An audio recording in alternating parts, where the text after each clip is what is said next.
গুৱাহাটীত যেন এতিয়া কালিকা লাগিছে।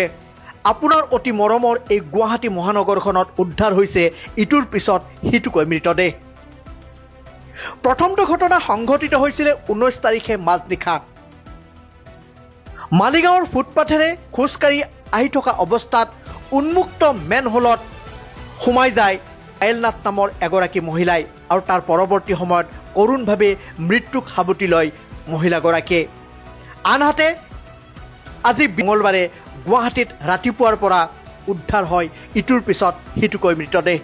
এই পৰ্যন্ত গুৱাহাটীত উদ্ধাৰ হৈছে 3টাকৈ মৃতদেহ। মঙলবাৰে ৰাতিপুৱা প্ৰথমটো মৃতদেহ উদ্ধাৰ হয় গুৱাহাটীৰ হাওকুছিৰ বাহিনী নৈত।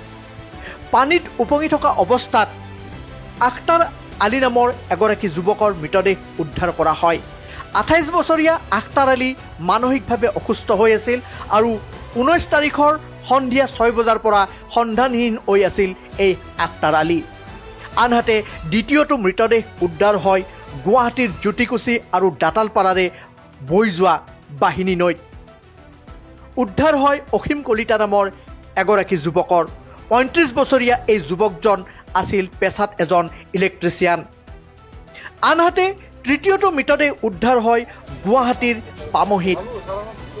এটা ব্যক্তিগত পুখুৰীত উদ্ধাৰ হয় মৃতদেহটো, কিন্তু এই পৰ্যন্ত তৃতীয়টো মৃতদেহ চিনাক্ত কৰা হোৱা নাই।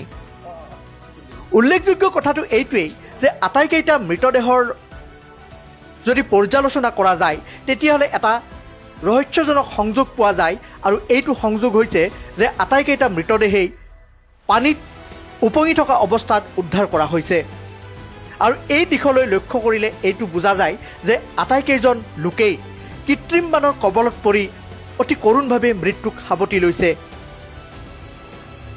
ইতিমধ্যে আটাইকেইটা মৃতদেহেই আৰক্ষীয়ে উদ্ধাৰ কৰিছে আৰু মৰণোত্তৰ পৰীক্ষাৰ বাবে গুৱাহাটী চিকিৎসা মহাবিদ্যালয়লৈ প্ৰেৰণ কৰিছে। সমান্তৰালভাৱে আৰক্ষীয়ে অতি ক্ষিপ্ৰতাৰে আৰম্ভ কৰিছে তদন্ত।